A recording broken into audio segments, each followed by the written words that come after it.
72세 김선자 씨는 하나뿐인 아들을 잃고 절망에 빠져 있었습니다. 그런 그녀에게 며느리가 갑작스럽게 여행을 제안했죠. 어머님, 이제 새로운 시작을 해보세요. 하지만 이 따뜻한 말 뒤에는 상상도 못한 음모가 숨어 있었어요. 오늘 이야기는 한 어머니의 눈물겨운 인생 역전을 담았습니다. 영상 시작 전에 구독과 좋아요 눌러주시면 더 좋은 이야기로 찾아뵐게요. 그럼 지금부터 선자 씨의 이야기를 들어보실까요? 어머니, 식사하세요. 지은이 상을 차려놓고 부르는 소리가 허공에 맴돌았어요. 하지만 선자 씨는 침실 구석에 웅크린 채 꿈쩍도 하지 않았습니다. 정민이 세상을 떠난 지도 벌써 2달이 지났어요. 하나뿐인 아들을 교통사고로 잃은 충격의 선자 씨는 완전히 넋이 나간 상태였죠. 밥을 먹지도 말을 하지도 않았습니다. 그저 아들의 사진만 하염없이 바라보며 눈물만 흘렸어요. 정민아, 엄마가 먼저 갈게. 선자 씨는 중얼거리며 아들 사진을 가슴에 꽉 안았습니다. 살아갈 이유를 완전히 잃어버린 거예요. 효자였던 정민은 아버지가 돌아가신 후 홀어머니인 선자 씨를 극진히 모셔왔거든요. 그런 아들을 잃은 상실감은 말로 표현할 수 없을 정도였습니다. 그런데 이상했어요.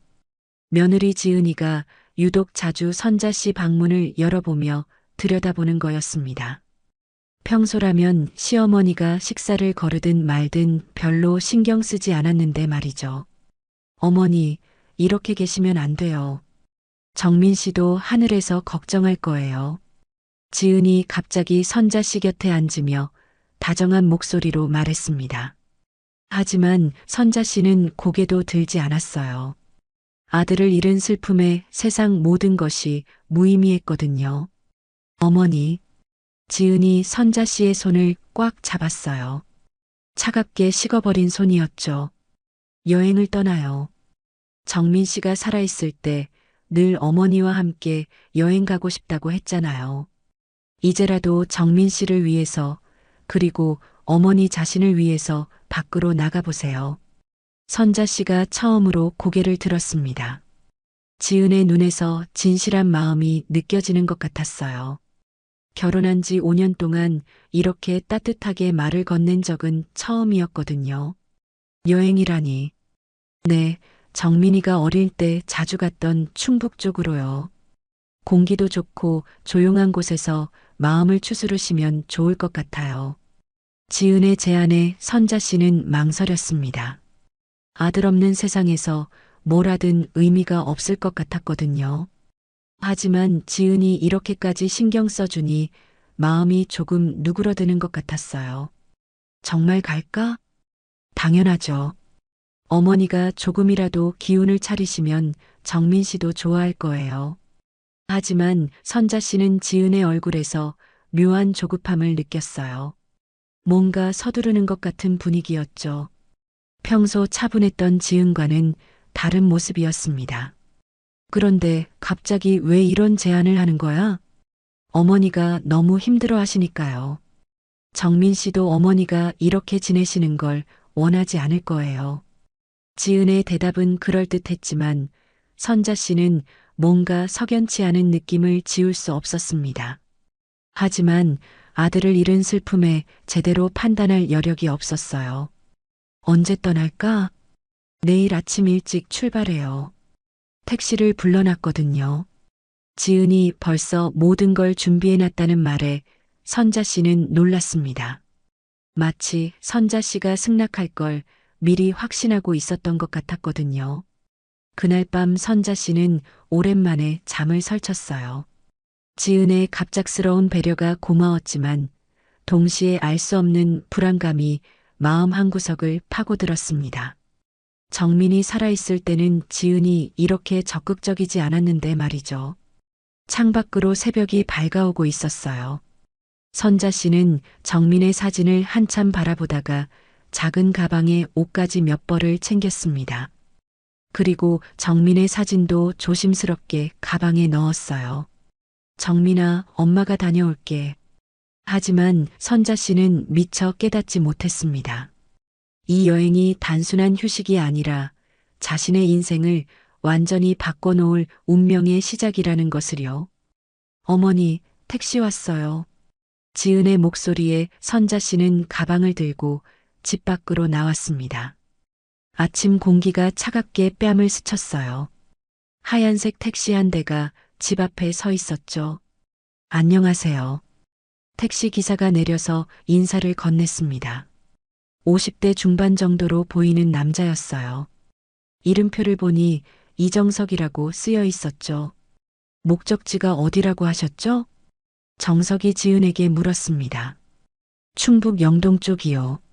자세한 주소는 차에서 알려드릴게요. 선자 씨는 지은과 함께 뒷좌석에 앉았어요.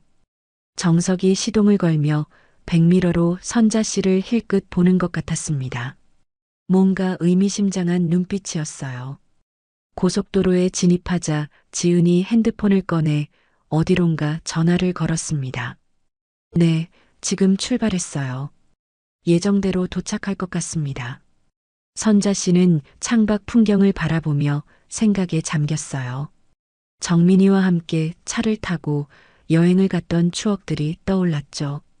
그때는 정말 행복했는데. 어머니, 괜찮으세요? 지은이 선자 씨의 어깨를 살짝 두드리며 물었어요. 응, 괜찮아. 하지만 선자 씨는 정석이 계속 백미러로 자신을 보고 있다는 걸 느꼈습니다. 단순히 승객을 확인하는 시선이 아니었어요. 뭔가 걱정스러운 표정이었죠. 1시간쯤 달렸을 때 지은이 급하게 말했습니다. 기사님, 저기 휴게소에서 잠깐 쉬어가요. 화장실도 가고 싶고요. 알겠습니다.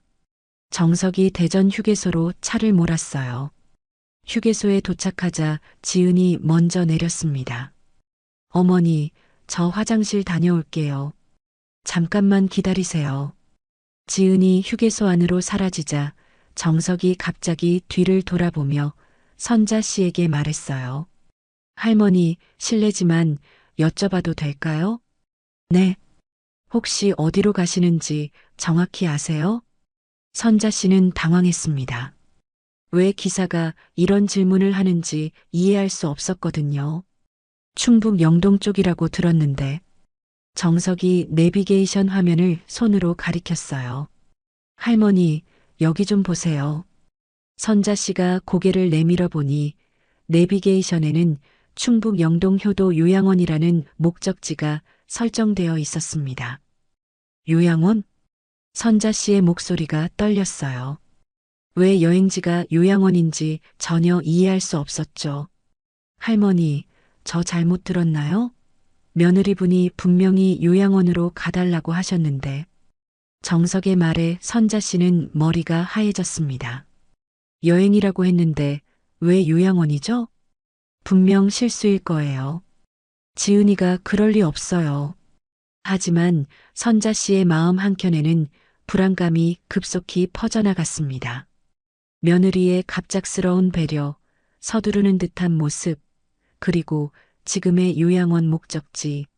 할머니, 혹시 며느리분이 할머니를 요양원에 보내려고 하는 건 아닐까요?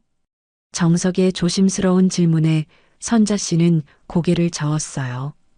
그럴 리 없어요. 지은이는 착한 아이예요. 하지만 선자 씨의 목소리에는 확신이 없었습니다. 정민이 살아있을 때 지은이 보여준 모습들이 하나씩 떠올랐거든요. 겉으로는 효녀인 척했지만 뭔가 계산적이고 차가운 구석이 있었죠. 할머니, 실례지만 며느리분 말고 다른 가족은 없으세요? 아들이 있었는데 2달 전에 사고로. 선자 씨의 말꼬리가 흐려졌어요. 정석이 깊이 한숨을 쉬었습니다. 할머니, 제가 이런 말씀드리기 뭐하지만 요즘 이런 일이 정말 많아요.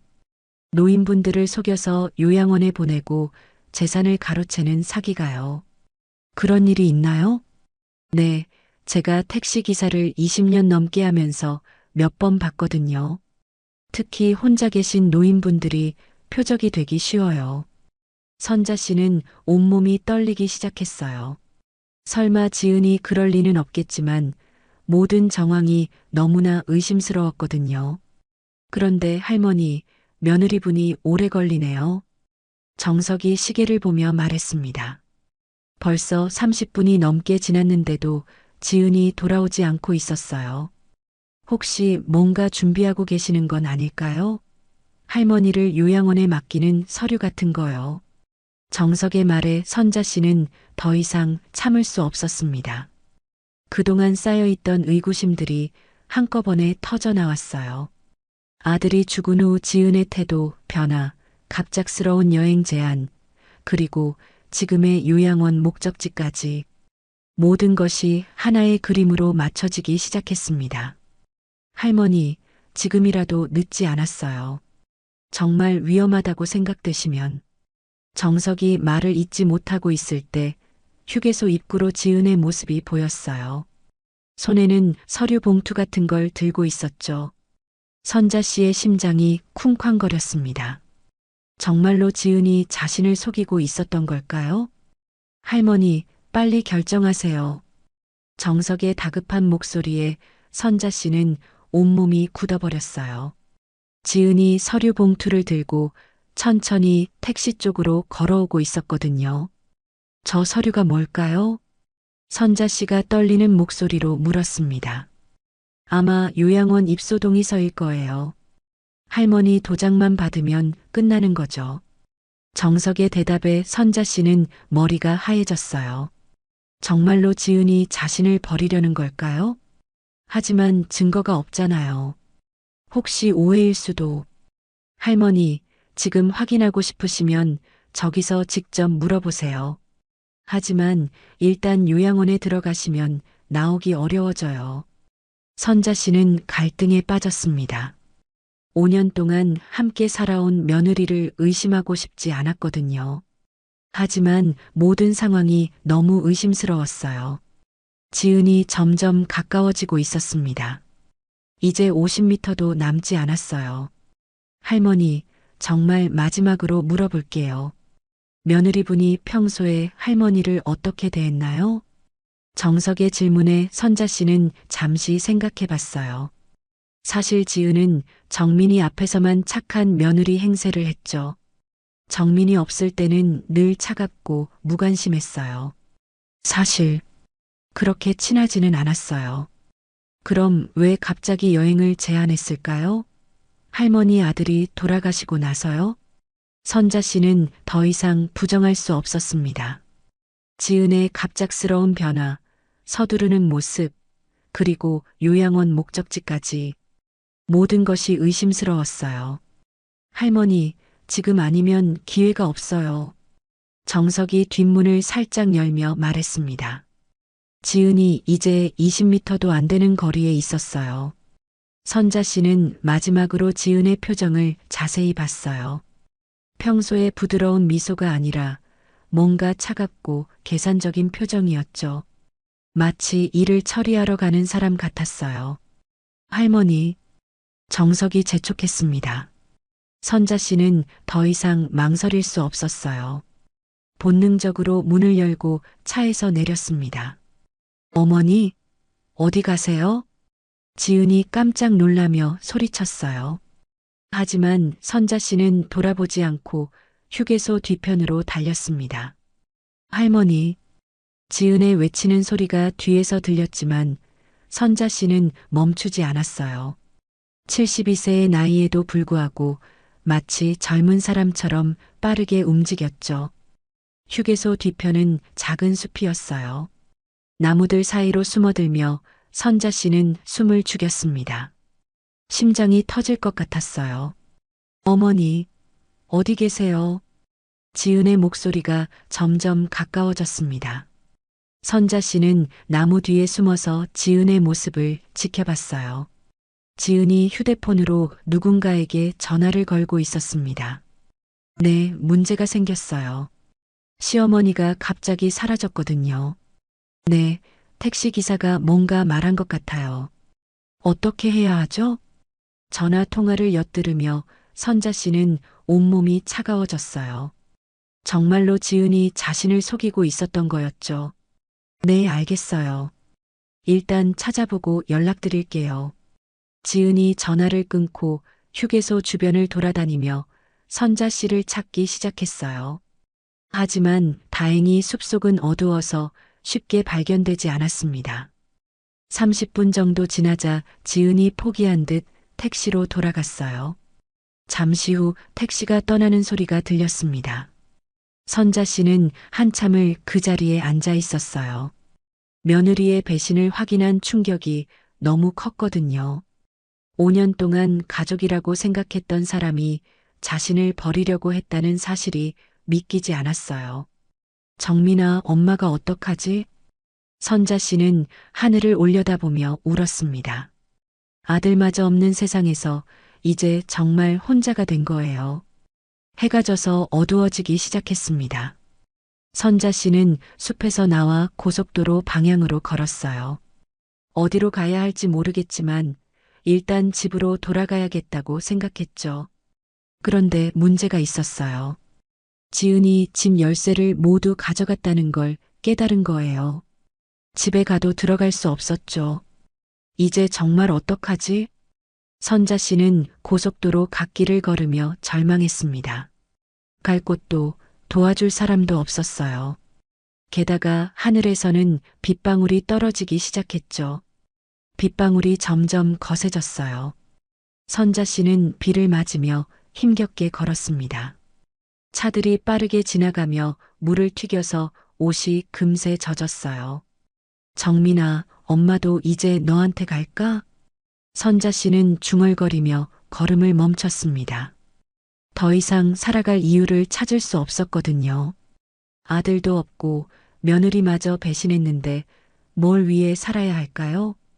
그때 뒤에서 차 한 대가 서서히 다가오는 소리가 들렸어요. 선자 씨는 고개를 들어 뒤를 봤습니다. 검은색 고급 세단이 천천히 멈춰 서고 있었죠. 할머니, 괜찮으세요?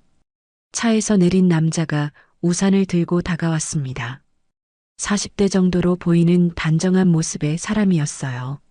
선자 씨는 대답할 기력도 없이 그 자리에 주저앉았습니다. 모든 것이 끝난 것 같았거든요. 할머니, 어떻게 이런 곳에 계세요? 남자가 우산으로 빗물을 막아주며 걱정스럽게 물었어요. 선자 씨는 그제야 고개를 들어 그를 바라봤습니다. 괜찮아요. 그냥 가세요. 선자 씨의 목소리는 완전히 기운이 빠져 있었어요. 더 이상 누구의 도움도 받고 싶지 않았거든요. 이 비에 혼자 계시면 위험해요. 일단 차에 타세요. 남자가 선자 씨의 팔을 조심스럽게 부축했습니다. 선자 씨는 저항할 기력도 없이 차에 올랐어요. 차 안은 따뜻했습니다. 남자가 에어컨을 틀고 뒷좌석에 있던 담요를 선자 씨에게 덮어줬어요. 저는 우진이라고 해요. 할머니는 어떻게 이런 곳에 계신 거예요? 우진이 부드러운 목소리로 물었습니다. 선자 씨는 한참을 망설이다가 입을 열었어요. 며느리가 저를 속였어요. 어떻게요? 여행을 간다고 해서 따라왔는데 알고 보니 요양원에 저를 버리려는 거였어요. 선자 씨의 말에 우진의 표정이 굳어졌습니다. 정말이에요? 어떻게 그걸 아셨어요? 택시 기사가 알려줬어요. 내비게이션에 요양원이 찍혀 있다고. 선자 씨는 오늘 있었던 일들을 차근차근 설명했어요. 지은의 갑작스러운 여행 제안부터 휴게소에서의 탈출까지. 우진은 선자 씨의 이야기를 조용히 들어줬어요. 중간중간 고개를 끄덕이며 공감해주는 모습이 따뜻했죠. 정말 힘드셨겠어요. 믿었던 사람한테 그런 일을 당하시다니. 우진의 목소리에는 진심 어린 위로가 담겨 있었어요. 선자 씨는 오랜만에 따뜻한 말을 들으니 눈물이 났습니다. 그런데 할머니, 지금 갈 곳이 있으세요? 집이 있긴 한데 며느리가 열쇠를 다 가져갔어요. 들어갈 수도 없고. 선자 씨의 말에 우진이 깊이 생각하는 표정을 지었어요. 그럼 일단 제 집에 가시는 게 어떨까요? 경기도에 있는데 혼자 살고 있거든요. 아니에요. 낯선 분한테 폐를 끼칠 수는 없어요. 선자 씨가 손사래를 쳤지만 우진은 고개를 저었어요. 폐가 아니에요. 사실 저도 어머니를 3년 전에 잃었거든요. 할머니를 보니까 돌아가신 어머니 생각이 나서 우진의 목소리가 잠시 떨렸습니다. 그의 눈에서도 슬픔이 느껴졌어요. 어머님이 돌아가셨나요? 네, 갑작스럽게. 그래서 더 후회가 많이 남아요. 효도 제대로 못한 게. 우진의 진솔한 고백에 선자 씨의 마음이 움직였어요. 같은 상실의 아픔을 겪은 사람이라는 게 느껴졌거든요. 그럼 하룻밤만 신세질게요.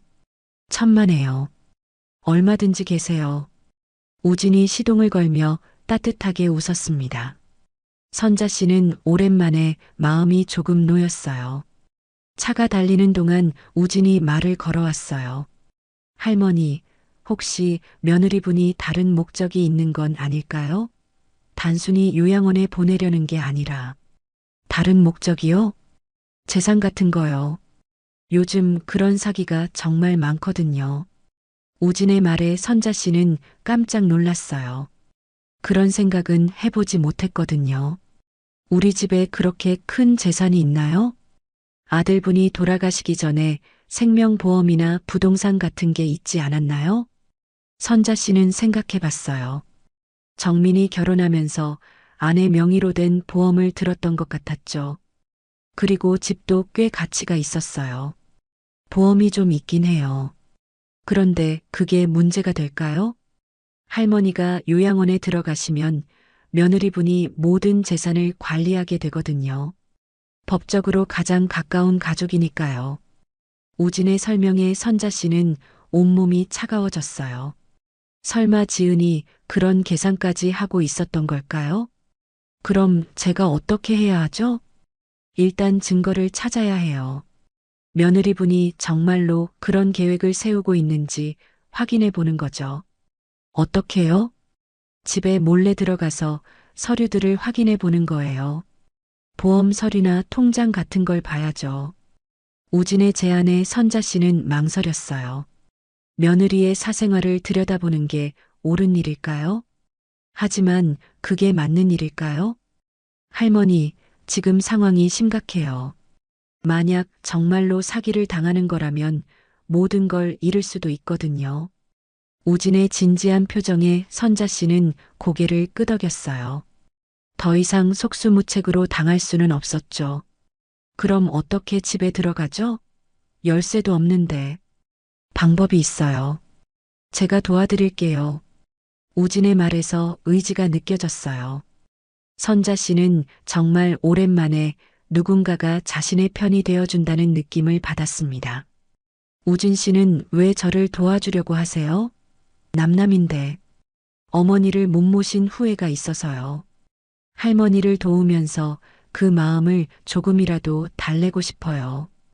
우진의 솔직한 대답에 선자 씨는 고마움을 느꼈어요. 세상에는 지은 같은 사람도 있지만 우진 같은 좋은 사람도 있다는 걸 깨달았죠. 고맙습니다. 정말 고마워요. 천만에요.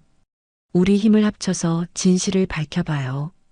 차창 밖으로는 여전히 비가 내리고 있었지만 선자 씨의 마음에는 오랜만에 희망의 불씨가 피어오르기 시작했어요. 다음 날 새벽 선자 씨와 우진은 조용히 집 앞에 도착했어요. 지은이 출근한 틈을 노린 거였죠. 할머니, 정말 괜찮으세요? 우진이 걱정스럽게 물었습니다. 선자 씨는 떨리는 손으로 고개를 끄덕였어요. 네, 해야 할 일이에요. 우진이 신중하게 집 주변을 살폈습니다. 다행히 아무도 없었어요. 그는 가져온 도구로 조심스럽게 문을 열었죠. 들어가세요. 집안은 익숙하면서도 낯설었어요. 선자 씨가 떠난 후 지은이 뭔가 정리를 한 것 같았거든요. 우선 정민 씨 방부터 가볼까요? 우진의 제안에 선자 씨는 아들 방으로 향했어요. 방문을 열자 정민의 냄새가 그대로 남아 있었습니다. 정민아. 선자 씨는 잠시 감정에 북받쳤어요. 하지만 지금은 슬퍼할 때가 아니었죠. 할머니, 저기 책상을 봐야 할 것 같아요. 우진이 정민의 책상을 가리켰습니다. 서류들이 정리되어 있었어요. 선자 씨가 서랍을 열어보니 보험 서류가 들어 있었습니다. 그런데 뭔가 이상했어요. 이게 뭐죠? 선자 씨가 보험 서류를 자세히 봤습니다. 수익자란에 박지은이라고 쓰여 있었어요. 이거 원래 누구 명의였나? 제 이름이었는데. 정민이가 결혼할 때 절 수익자로 해놨거든.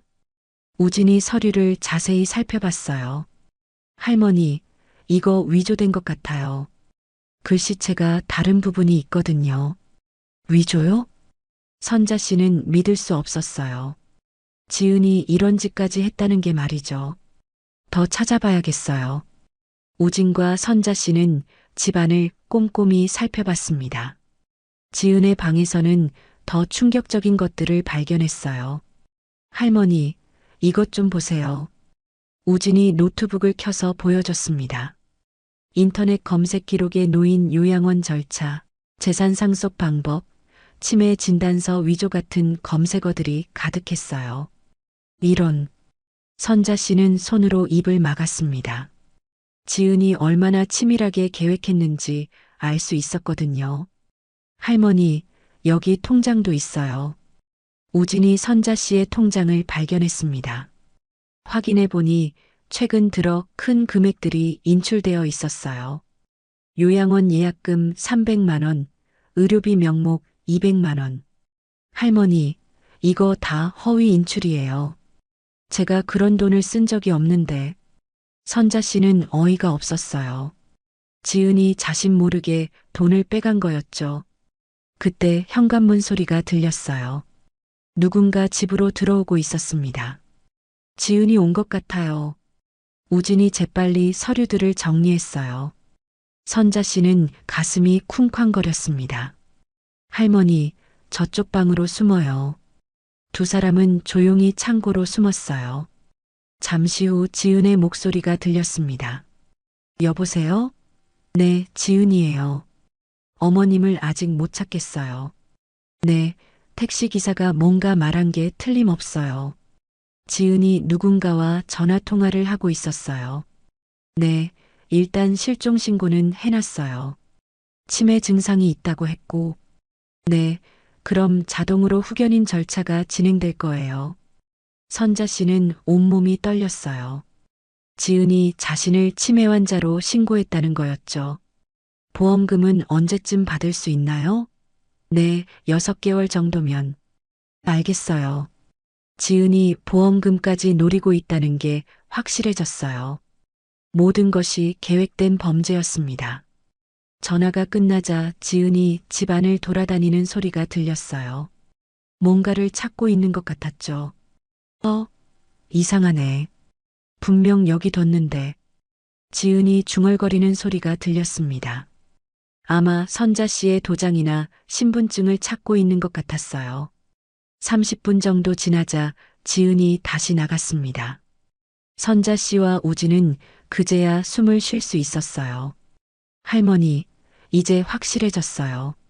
정말로 계획적인 사기였어요. 우진의 말에 선자 씨는 눈물이 났습니다. 5년 동안 가족이라고 생각했던 사람이 이런 짓을 하고 있었다니요.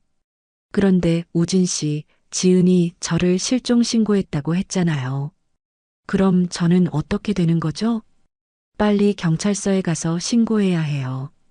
지금 증거도 충분히 확보했고요. 우진이 서류들을 가방에 넣으며 말했어요. 하지만 경찰이 믿어줄까? 증거가 이렇게 많은데 안 믿어줄 리 없어.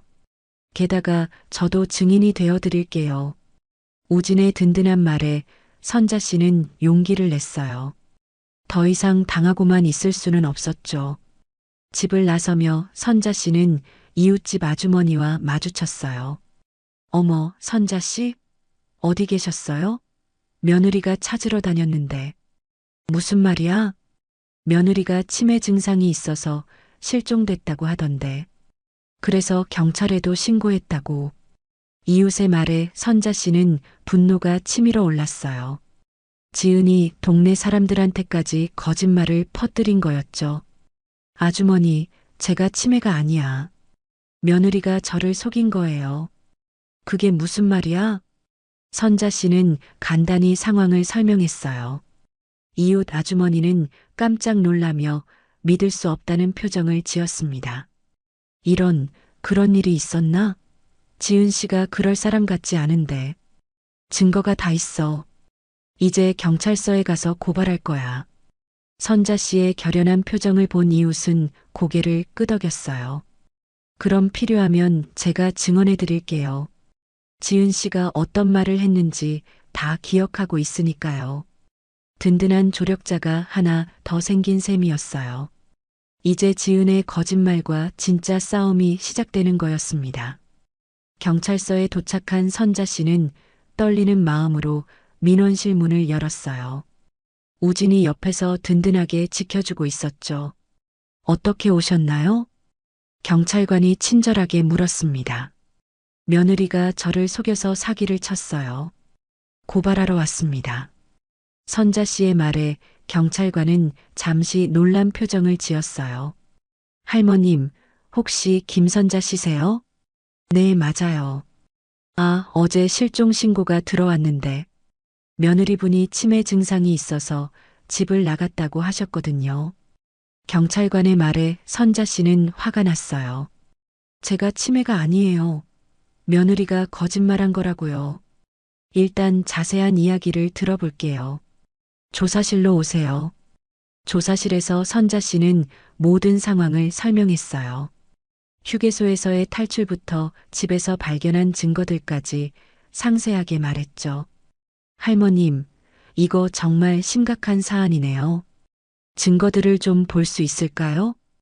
우진이 가져온 서류들을 경찰관에게 보여줬어요. 위조된 보험 서류, 무단 인출된 통장, 그리고 노트북의 검색 기록들까지. 이건 명백한 사기죠. 문서 위조의 재산 갈취까지. 경찰관이 심각한 표정으로 말했습니다. 그럼 제 며느리를 조사해 주세요. 네, 바로 연락해서 출석 요구를 할게요. 그런데 그때 조사실 문이 열리며 누군가 들어왔어요. 다름 아닌 지은이었습니다.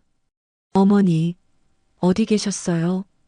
지은이 선자 씨를 보자마자 달려와서 손을 잡았어요.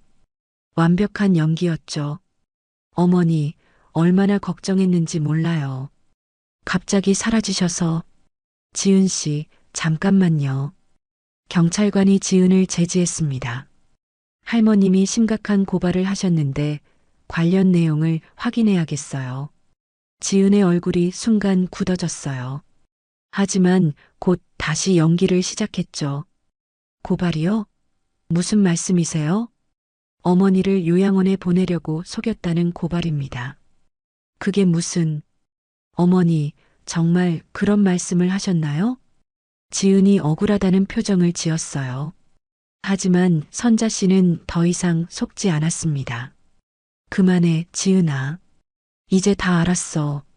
선자 씨의 단호한 목소리에 지은이 당황했어요. 어머니, 치매 증상 때문에 착각하고 계시는 거 아니에요? 치매? 내가 언제 치매라고 했어? 선자 씨가 화를 냈습니다. 어머니, 최근에 기억력이 많이 나빠지셔서. 거짓말하지 마. 내가 나를 치매라고 신고한 거 다 들었어. 선자 씨의 말에 지은의 얼굴이 하얘졌어요. 경찰관이 증거 서류들을 지은에게 보여줬습니다. 지은 씨, 이 보험 서류 좀 설명해 주세요. 수익자가 변경되어 있는데. 그건 정민 씨가 살아있을 때 바꾼 거예요. 그럼 이 통장 인출 내역은 어떻게 설명하시겠어요? 지은이 말문이 막혔어요. 변명할 수 없는 증거들이 너무 많았거든요. 그리고 컴퓨터 검색 기록에 요양원 관련 자료들이 대량으로 있는데. 그건 어머니를 위해 알아본 거예요. 치매 진단서 위조 방법까지 검색하신 이유는 뭔가요? 경찰관의 날카로운 질문에 지은은 더 이상 대답할 수 없었어요. 지은 씨 실종 신고할 때 치매라고 허위 신고하신 것도 문제입니다. 저는 정말 어머님을 위해서 재산을 가로채려고 했나요? 경찰관의 추궁에 지은이 결국 고개를 숙였어요. 지은아, 정민이가 살아있을 때는 왜 이런 행동을 안 했어? 정민이가 죽고 나서 갑자기 변한 거잖아.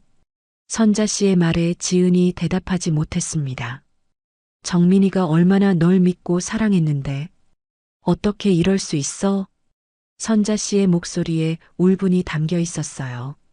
아들을 잃은 슬픔도 모자라 며느리의 배신까지 당한 분노가 폭발한 거였죠. 어머님, 저도 어쩔 수 없었어요. 정민 오빠가 죽고 나서 생활이 너무 힘들어서.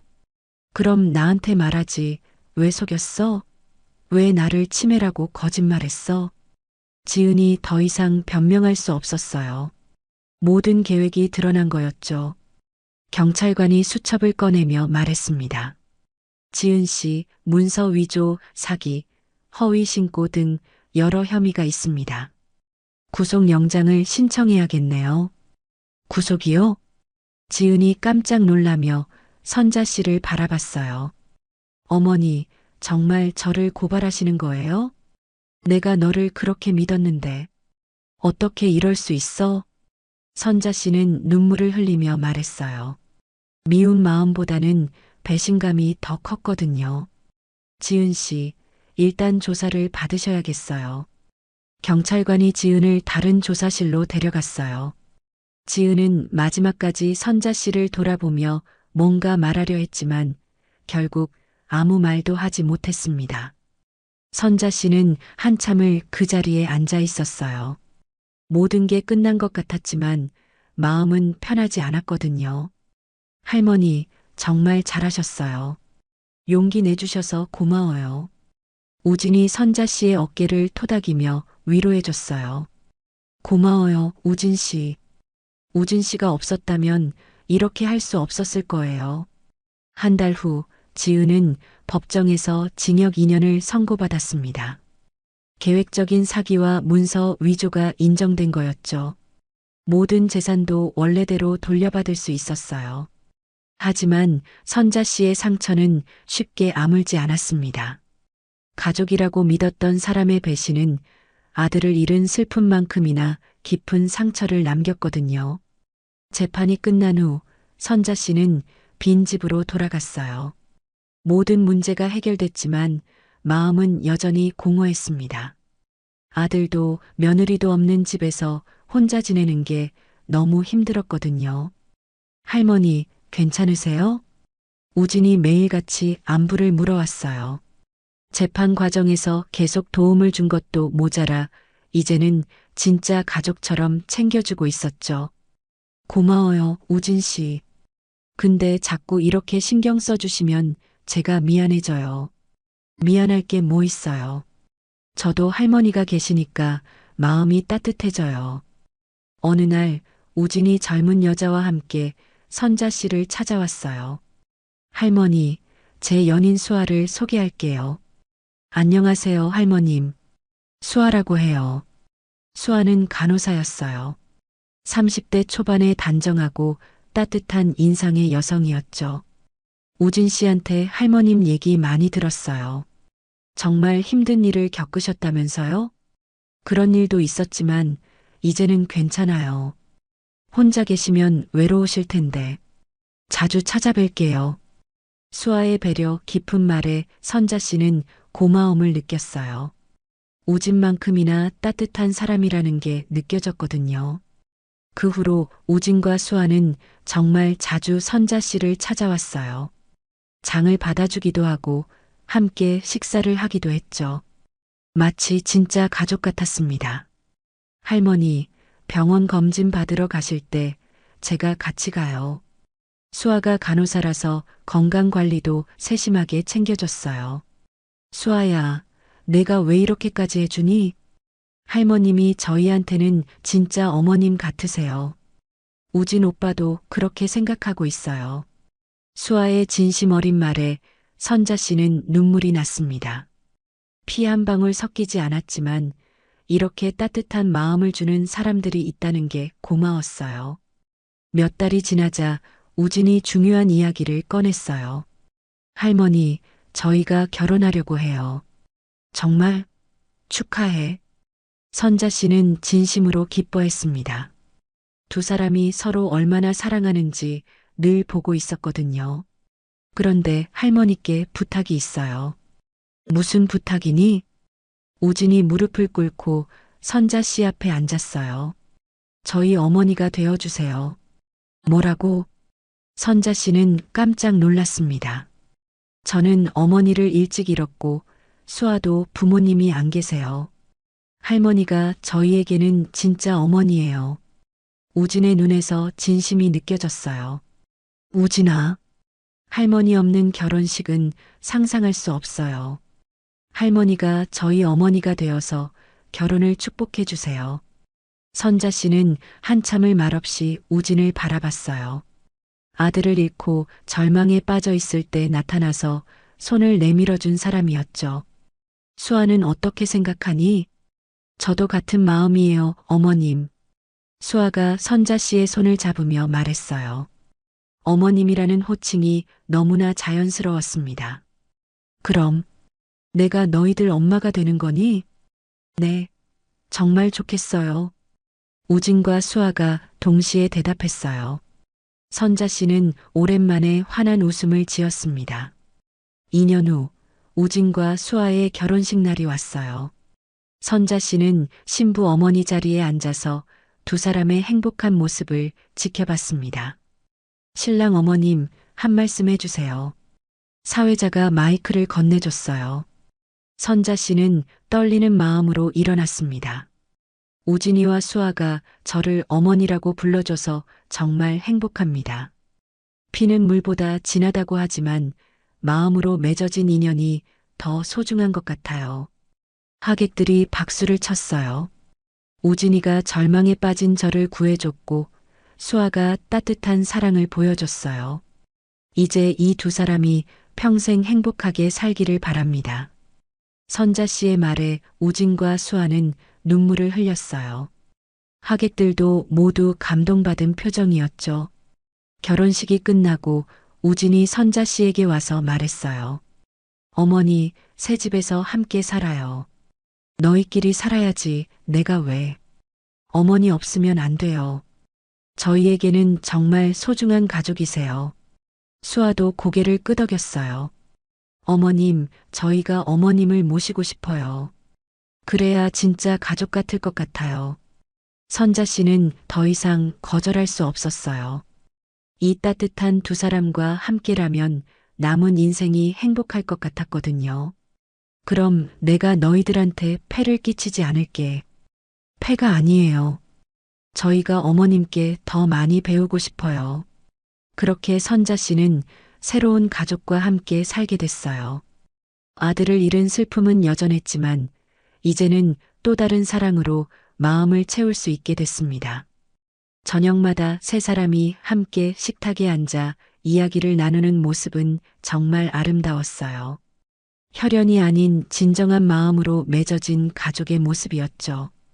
어머니, 오늘 하루 어떠셨어요? 우진아, 너희들 덕분에 매일이 행복해. 선자 씨는 이제 아침에 눈을 뜰 때마다 감사한 마음이 들었어요. 모든 것을 잃었다고 생각했는데 더 큰 사랑을 얻게 된 거였죠. 결혼 후 1년이 지났어요. 선자 씨는 우진과 수아와 함께 정말 행복한 나날을 보내고 있었습니다. 매일 아침 세 사람이 함께 식사하고 저녁에는 TV를 보며 이야기를 나누는 평범하지만 소중한 일상이었죠. 어느 날 아침 수아가 평소와 다른 모습을 보였어요. 수아야, 어디 아프니? 얼굴이 안 좋아 보이는데. 선자 씨가 걱정스럽게 물었습니다. 괜찮아요, 어머님. 그냥 좀 피곤한 것 같아요. 하지만 수아는 계속 속이 메스꺼운 듯 화장실을 드나들었어요. 수아야, 병원에 가봐야겠어. 우진도 걱정이 되어 말했습니다. 며칠 후 수아가 병원에서 돌아와 우진과 선자 씨를 거실로 불렀어요. 얼굴에는 말할 수 없는 기쁨이 가득했죠. 어머님, 오빠. 수아가 조심스럽게 입을 열었어요. 제가 임신했어요. 순간 거실이 조용해졌습니다. 우진은 믿을 수 없다는 표정으로 수아를 바라봤고 선자 씨는 눈이 동그래졌어요. 정말이야? 우진이 떨리는 목소리로 물었습니다. 네, 8주 됐어요. 수아의 대답에 우진이 벌떡 일어나서 수아를 꼭 안았어요. 고마워, 수아야. 정말 고마워. 선자 씨는 그 모습을 보며 눈물이 났습니다. 손자 또는 손녀를 갖게 된다는 기쁨이 벅차올랐거든요. 어머님, 수아가 선자 씨에게 달려와서 안겼어요. 할머니가 되시는 거예요. 정말, 정말 고마워, 수아야. 선자 씨는 수아를 꼭 안으며 눈물을 흘렸어요. 정민이 죽고 나서 포기했던 손자를 볼 수 있게 된 거였죠. 그날 저녁 세 사람은 임신을 축하하는 소박한 파티를 열었어요. 어머님, 아이 이름은 뭘로 지을까요? 수아가 물었습니다. 우진이 잠시 생각하더니 조심스럽게 말했어요. 어머니, 제가 하나 제안하고 싶은 게 있어요. 뭔데? 아이가 아들이면 정민이라고 짓고 싶어요. 선자 씨는 깜짝 놀랐어요. 정민이요? 네, 어머니의 아들이었던 정민 형을 기리고 싶어요. 그분이 없었다면 저희도 어머니를 만날 수 없었으니까요. 우진의 말에 선자 씨는 가슴이 뭉클해졌어요. 정민이가 하늘에서 우리를 지켜보고 있을 거예요. 그래서 이렇게 좋은 인연을 만들어준 것 같아요. 어머님, 저도 그 이름 좋아요. 수아도 고개를 끄덕였어요. 그럼 딸이면 뭘로 할까요? 딸이면 희망이요. 어머니께 새로운 희망을 선물해준 아이니까요. 우진의 제안에 선자 씨는 더욱 감동했어요. 이렇게 깊이 배려해주는 마음이 고마웠거든요. 몇 달이 지나 수아의 배가 불러오기 시작했어요. 선자 씨는 매일 수아를 챙기며 행복한 시간을 보냈습니다. 어머님, 태동이 느껴져요. 손 좀 대보세요. 수아가 선자 씨의 손을 자신의 배에 올려놓았어요. 작은 생명이 움직이는 게 느껴졌죠. 정말 신기해. 새 생명이 자라고 있구나. 선자 씨는 경이로운 마음으로 수아의 배를 쓰다듬었어요. 어머님도 정민이 아빠를 임신했을 때 이런 기분이었을까요? 수아의 질문에 선자 씨는 옛날 일이 떠올랐어요. 그럼 정민이를 가졌을 때가 내 인생에서 가장 행복한 시간이었어. 그럼 이번에도 그런 행복을 다시 느끼실 수 있겠네요. 수아의 말에 선자 씨는 고개를 끄덕였어요. 정말로 인생의 두 번째 기적이 일어나고 있었죠. 드디어 출산일이 다가왔어요. 수아가 병원에 입원하자 선자 씨와 우진은 밤새 기다렸습니다. 할머님, 괜찮으세요? 우진이 걱정스럽게 물었어요. 선자 씨가 너무 긴장한 것 같았거든요. 응, 괜찮아. 그냥 빨리 아기 얼굴이 보고 싶어서. 몇 시간 후 드디어 아기 울음소리가 들렸어요. 축하드려요. 건강한 아들입니다. 의사의 말에 우진과 선자 씨는 서로를 꼭 안았어요. 어머니, 정민이가 태어났어요. 정말, 정말 고마워, 우진아. 선자 씨는 눈물을 흘리며 말했어요. 하늘에 있는 정민이가 선물해 준 것 같았거든요. 잠시 후 간호사가 아기를 안고 나왔어요. 할머님, 안아보세요. 선자 씨는 조심스럽게 아기를 안았습니다. 작고 소중한 생명이 품에 안겨 있었어요. 안녕, 정민아. 할머니야. 아기가 선자 씨를 보며 작게 웃는 것 같았어요. 어머니, 정민이가 할머니를 알아보는 것 같아요. 우진이 감동하며 말했습니다. 병실에서 수아도 아기를 보며 행복해했어요. 어머님, 정민이가 어머님 닮았어요. 눈이 똑같아요. 그래, 우리 정민이가 예쁘게 생겼구나. 선자 씨는 아기를 바라보며 무한한 사랑을 느꼈어요. 72세에 다시 할머니가 된다는 게 믿기지 않았죠. 집으로 돌아온 후 네 사람의 새로운 일상이 시작됐어요.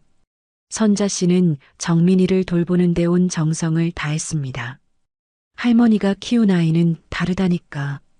우진이 웃으며 말했어요. 당연하지. 손자를 예쁘게 키워야지. 선자 씨는 정민이를 안고 자장가를 불러줬어요. 예전에 아들 정민에게 불러줬던 그 노래였죠. 어느 날 밤 선자 씨는 정민이를 재우다가 잠시 창밖을 바라봤어요. 별이 유난히 밝게 빛나고 있었습니다. 정민아, 내가 보내준 선물이지? 고마워, 아들아. 선자 씨는 하늘을 향해 속삭였어요. 아들이 하늘에서 자신을 지켜보고 있다는 확신이 들었거든요. 이제 선자 씨는 정말로 행복했어요. 우진과 수아라는 훌륭한 자식들, 그리고 사랑스러운 손자까지 모든 걸 잃었다고 생각했던 때가 무색할 정도로 충만한 삶을 살고 있었죠. 며느리의 배신으로 절망에 빠졌던 선자 씨였지만 진정한 가족의 의미를 깨달았어요. 피보다 진한 마음으로 맺어진 인연이 얼마나 소중한지 알게 된 거였죠. 매일 아침 정민이의 옹알이 소리에 잠에서 깨는 선자 씨. 이제는 살아갈 이유가 넘쳐났습니다. 할머니. 어느덧 말을 시작한 정민이가 선자 씨를 부르는 소리였어요. 응, 우리 정민아. 할머니 여기 있어. 선자 씨는 정민이를 안으며 미소를 지었어요. 인생의 가장 어두웠던 순간을 지나 이제는 가장 밝은 빛을 만난 거였죠. 우진과 수아가 일에서 돌아와 네 사람이 함께 저녁을 먹는 시간. 이보다 더 행복할 수 없을 것 같았어요. 어머님, 오늘도 고생 많으셨어요.